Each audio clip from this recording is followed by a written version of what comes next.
Hello, this is Mark Tooley, editor of Providence, a journal of Christianity and American foreign policy, with another episode of Marksism with fellow Marks and fellow editors Mark Livecki and Mark Melton, covering three pieces from Providence this week, starting with an explanation of America's travel ban on North Korea, another piece on the anniversary of the anti-Hitler assassination plot of July 20th, 1944. And finally, and of course, insightfully and brilliantly, my own piece on American social commentator and historian Henry Adams and his complaints about America in the late 19th century and early 20th century. But we'll start with Paulina Song's piece on North Korea, pointing out the moral conundrum of the travel ban to North Korea in terms of dividing families. There are perhaps 100,000 former North Koreans living in the United States, and also the humanitarian concerns. But finally, making the case that the travel ban is both moral and a national security imperative, among other reasons that Americans who have traveled to North Korea have often suffered in many different ways, most infamously the young American college student who was arrested on minor charges and ended up dying shortly after his release. So, Mark Melton, your thoughts on America's travel ban on North Korea? Right. So, and it's an interesting piece because it's based on a talk that a fairly small organization, I've never heard of them before, but they're trying to promote the administration to lift the travel ban that started under the Trump administration so that humanitarian groups can go in and do work in North Korea. And on the face of it, it sounds like, hey, it should be a good thing for these humanitarians to go into North Korea and do some work. But when you actually look into it, these groups are going to likely be controlled by the government.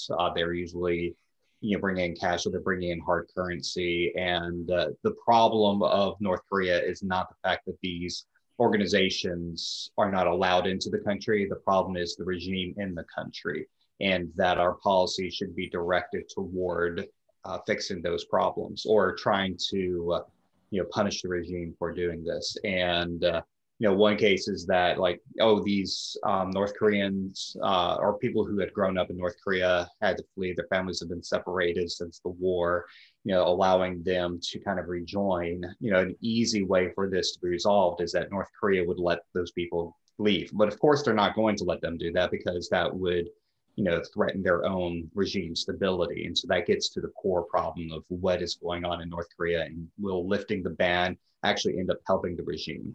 When the ban was first put in place, I think I can't remember the exact year, but when it was first put in place, we ran an article by, I believe, a pastor in DC named Moses Lee. I'd have to look up his actual bio, but he wrote that it may actually be a blessing for evangelical groups not to be able to travel to North Korea. He talked about an evangelical supported university in Pyongyang that had trained North Koreans to do computer science stuff, and it appears that those people were then recruited by the government to do cyber terrorism or cyber crimes and cyber attacks, and that evangelicals were actually inadvertently supporting the regime, even though they were trying to just help the people. And that for these groups, if they are seen as being proxies or pawns being used by the government, then that could actually hurt the evangelical cause in the country, that they may end up being considered conspirators, so to speak, with the regime. And that it's actually probably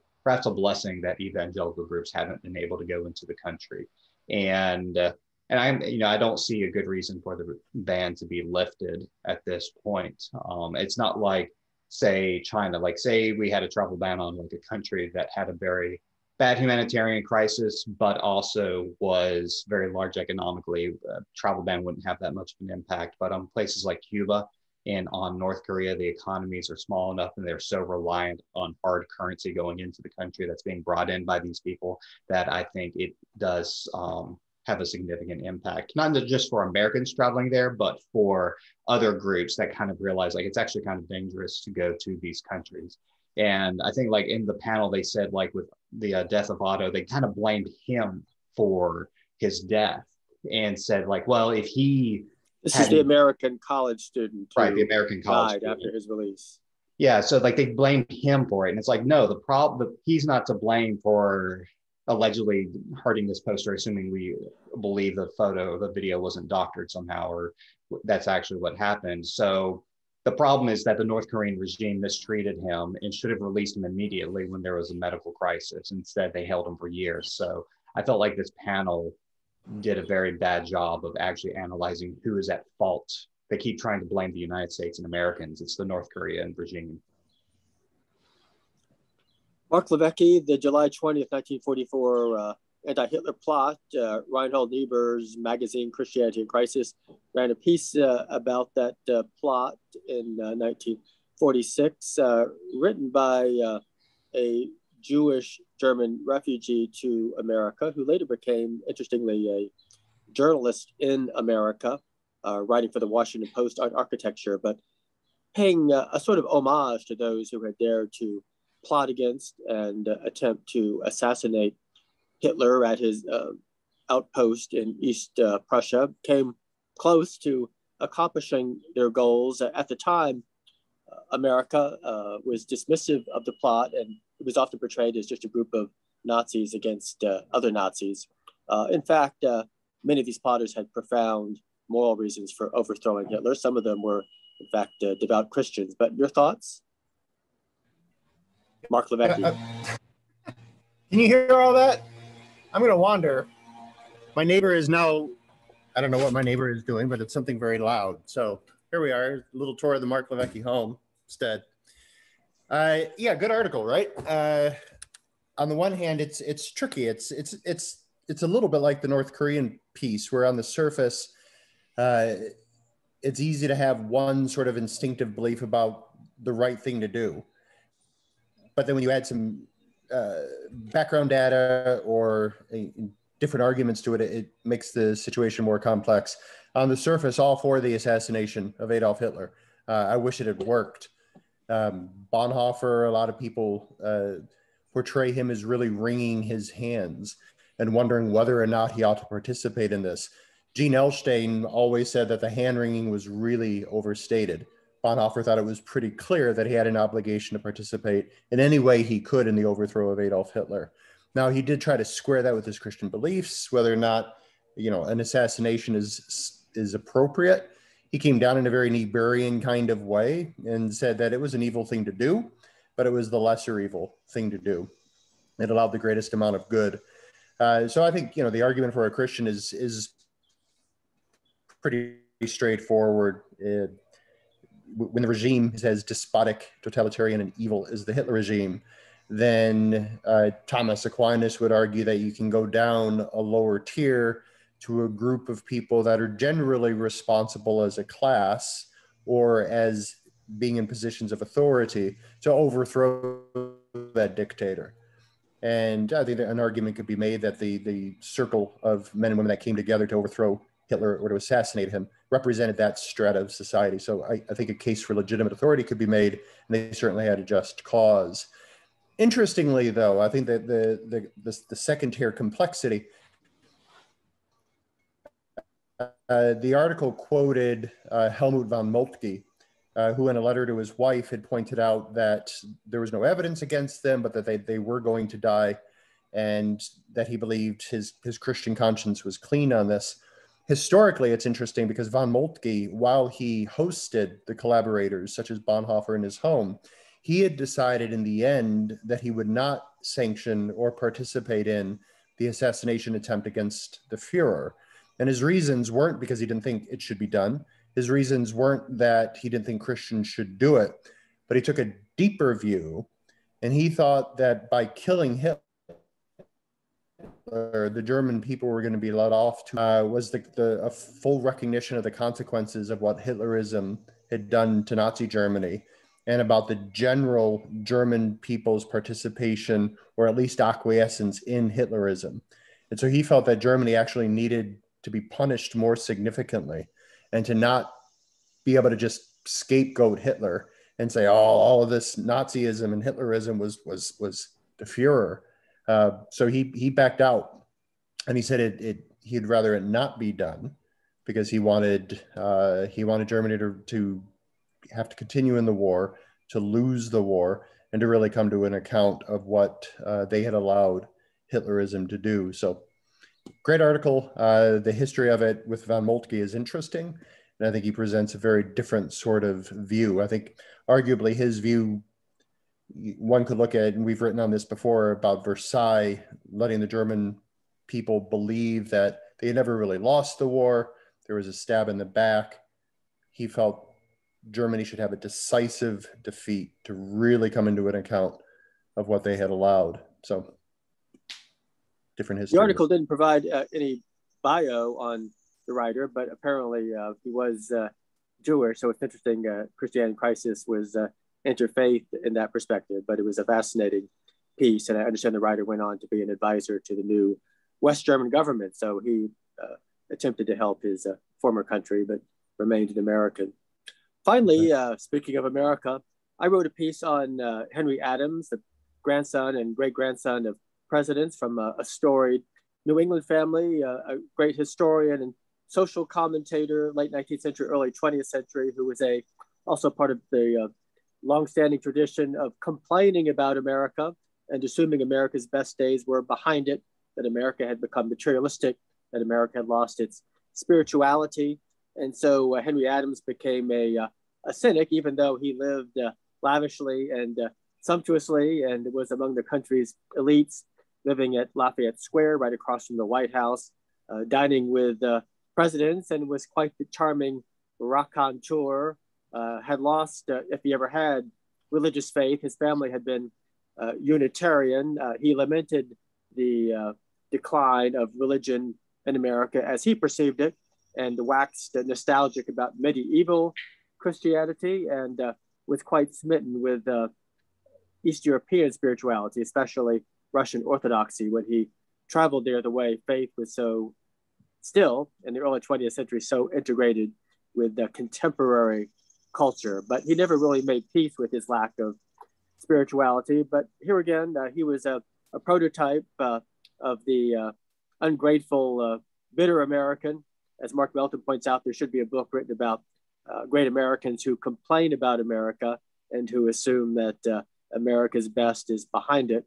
That's always been a part of our history, and yet America has always had this capacity for tremendous self-rejuvenation. So perhaps rather than complaining about our complainers, we just see them as part of the puzzle that is America. But Mark Lebecka, your thoughts? Yeah, I think there's a great tradition of sitting on one's front porch and complaining about the neighborhood, right? But yeah, I mean, your book review is obviously timely. I think there's a fair chunk of society that would argue that our best days are already behind us.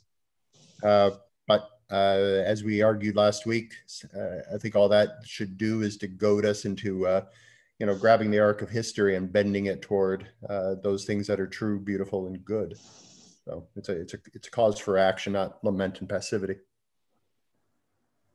Mark Melton, are America's best days behind it?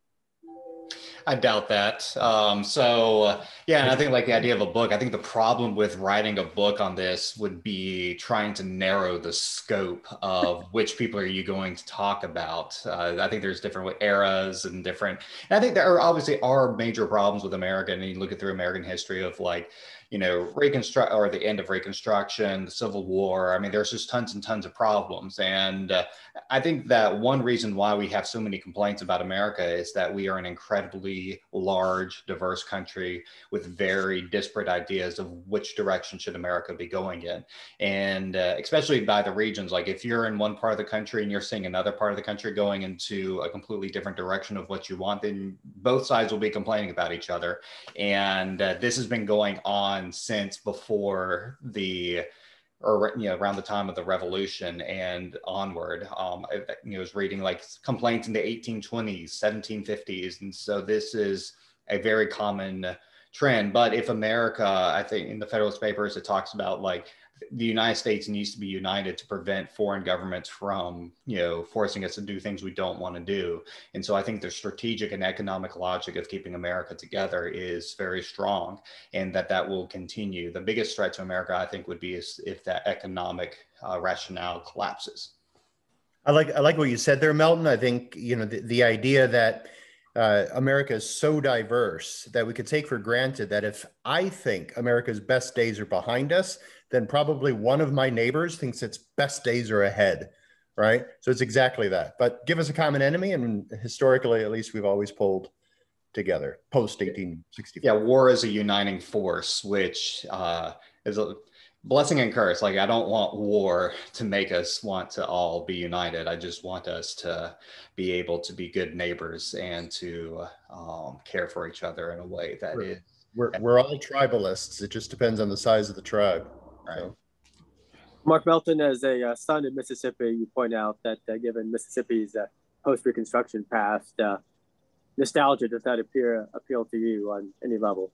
Yeah, we talked about that last week, where whenever I see people talking about nostalgia, I always think about the Mississippi Plan, which was basically a terrorist plot to get the Black Republicans out of Mississippi. I mean, they literally, just different examples, they dug graves next to polling stations and told Black voters if they went to go vote, they would be put in those graves. Like, that, to me, cannot be described as any other way but terrorism. And that it's horrific that it succeeded. And that's the reason why Mississippi was able to implement literacy tests. That's the reason why, like, the flag that was replaced last year came about because of this plot. They changed the government. White Democrats retook control of the state. And I think it was in 1890 that they put the Confederate banner on the flag. And actually, if you look at that particular flag, the colors, the bars on the side were blue, white, and red. And according to legend, that was because they didn't want red, white, and blue because that was too patriotic. They wanted blue, white, red to kind of almost thumb their nose at the Americans, according to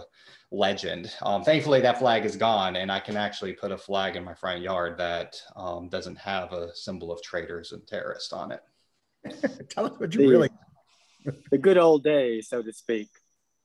Gentlemen, thank you for another scintillating episode of Marksism. Until next week, bye-bye.